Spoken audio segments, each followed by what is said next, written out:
Welcome to American Reflections, a show that looks back on the past decade and its impact on American culture, our lives, stories, and families.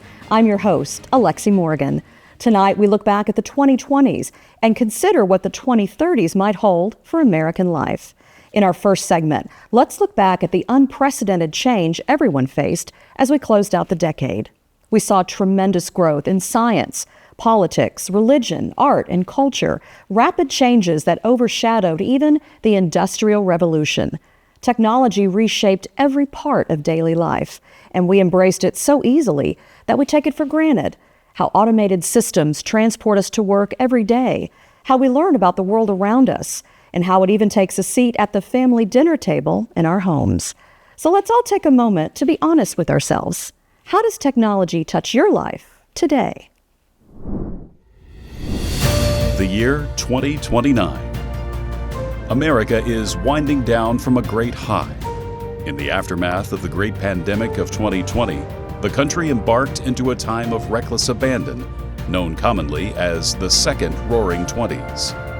In 2022, people came out in droves to start living their lives again after being confined for so long. Drug manufacturers developed vaccines and medications capable of fighting viruses like COVID and the various mutations that followed. Masks, once a requirement, became a rare sight. The public felt safe again, and the nationwide party began. As a result, the economy boomed, and the stock market Dow Jones Industrial Average set record-breaking highs, approaching and then exceeding 50,000. Meanwhile, numerous technological innovations reshaped daily living. Civilian space travel became common in the wake of prominent entrepreneur space voyages. On the ground, automotive transportation embraced green energy vehicles, and many citizens started driving electric cars. Near the end of the decade, the long-held dream of autonomous electric vehicles became a realization, an innovation that provided reliable mobility to a large population of previously homebound people. Technology impacted nearly every part of daily life. Aided by artificial intelligence, robotics made unbelievable advances. Surgery became simpler, faster, and safer. Brain implants improved the lives of those who suffered debilitating injuries or illness. And cancer was almost a thing of the past. Citizens in large urban areas could access the expanded internet, where every need could be fulfilled by a few clicks. Food, clothing, entertainment, you name it, delivered right to their front door. Education and health services were offered online, along with a myriad of other services. Could life get any easier?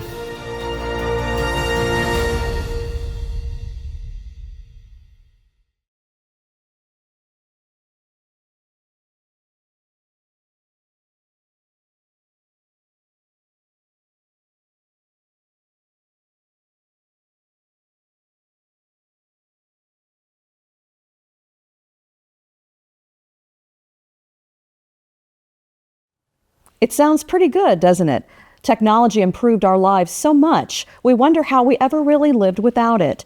These technological advances benefited everyone, from our society at large all the way down to individuals.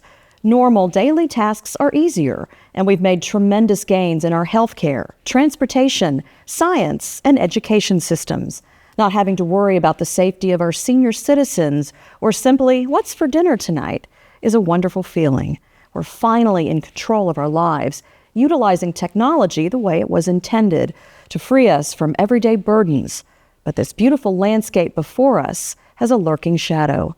Many called this time the Second Roaring Twenties, a time of rapid change and growth. But now, the storms of economic reality are approaching. Wars, inflation, high climbing interest rates, and a stock market where everyone is investing heavily, just like in the 1920s.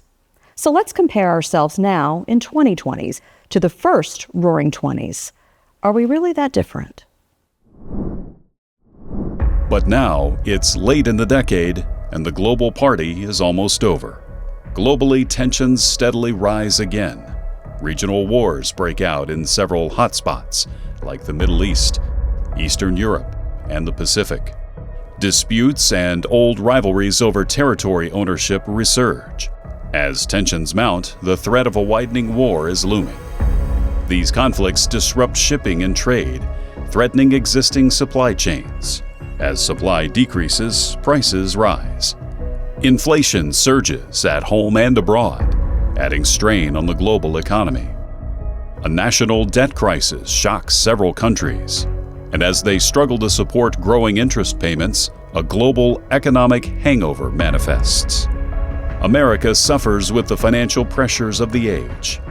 America's world ranking of number 1 in terms of economic influence is in peril, and the nation's credit rating falls from AAA to AA+ by major credit rating agencies. America's competitors move to the forefront of the changing global economy, thanks in part to their abundant natural resources. Unable to pay the bill for the second Roaring '20s, America faces a time of uncertainty and unrest that threatens dire consequences. Social Security, once a financial stronghold of American retirement, can only support 40% of older generations, at a time when people live well into their 90s. The national debt is out of control. America is going broke, and at a rapid rate.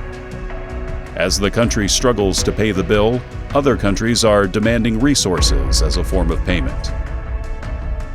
Shiploads of agricultural products are sent overseas at very low prices. The result? A food shortage in the homeland.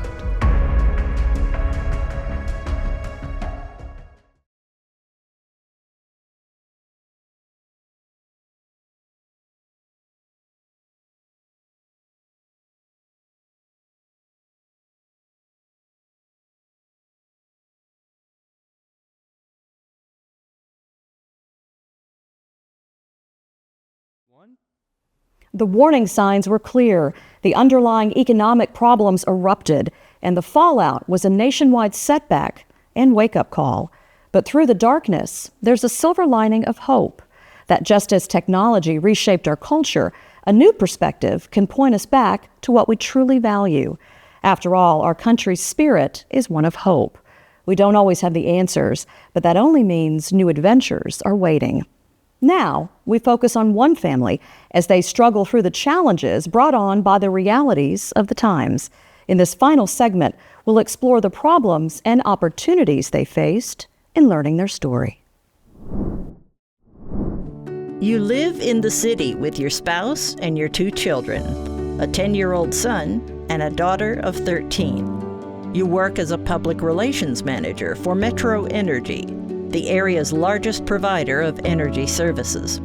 Your spouse is a teacher, and together you earn enough to support the family, but it's hard to save due to inflation. Your parents, now seniors, want to retire, but are unsure due to lower Social Security payments. They both have health issues and want you, their only child, to take a role in their care. You want to help, but aren't sure how to handle it. Fortunately, your spouse's parents continue working and are not in need. Unexpectedly, your grandparents both pass away. When their will is read, you learn that they left a legacy, the family farm of 125 acres, and a third of it is pasture land. The will states the farm must remain in the family, and none of it can be sold. Your parents look to you to take charge, which leaves a dilemma. You must make decisions to provide for your family, including your parents, while making do with far less. It's almost too much to ask, especially with the rising cost of food, energy, and other essentials. Just when you think there's no possible way, you realize what might just be the answer. You talk it over with your family, and everyone agrees. You're going to move to the old family farm and start fresh. What have you got to lose? You visit the farm location, which is an hour's drive from the city, and take your parents so they can tell you about it. As you tour the property, You are impressed with its beauty and simplicity.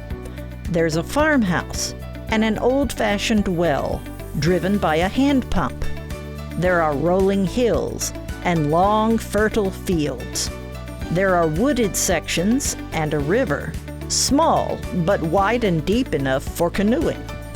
There is abundant wildlife, including deer, rabbits, and trout. There are hawks, raccoons, and enough songbirds to fill the trees with music. Your parents talk about when your grandparents grew their own food and preserved it, how they drew water from the well, and how the days were bright and the nights so dark you couldn't see your hand in front of your face.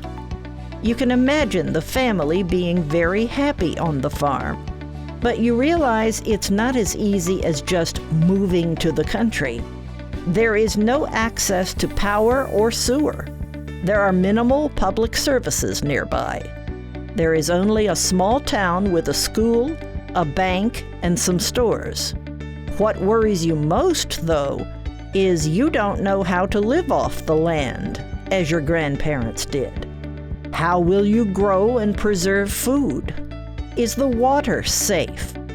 What about power and sewer? But you love the idea of living in such a place, and although you are intimidated by the thought of leaving technology behind, you feel curiously free as well. You think to yourself that if it was good enough for your grandparents, it will be good enough for you. So the decision is made. You've chosen to unplug your life, become more self-sufficient, and see if you can make it on your own. Now the question is, where to begin?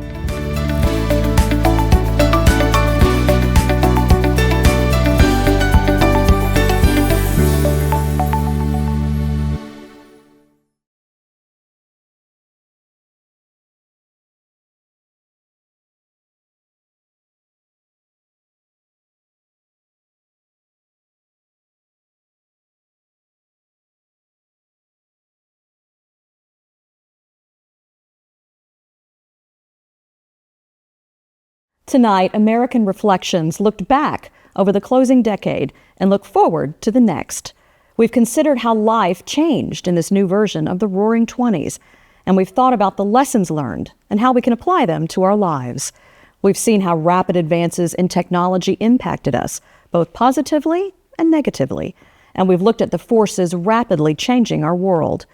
We've come out of a global pandemic, economic and political shocks all around the world, and social unrest overseas and here at home.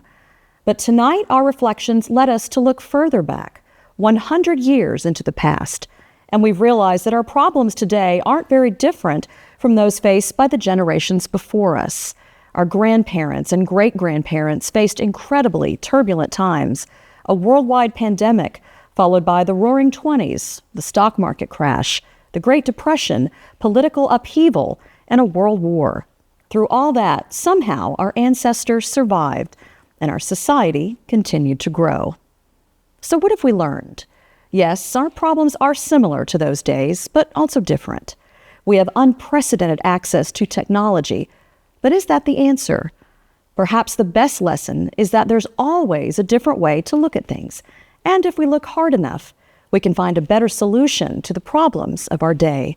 The question remains, what's next? And the best answer may be, it's up to us. I'm Alexi Morgan. Thank you for watching American Reflections.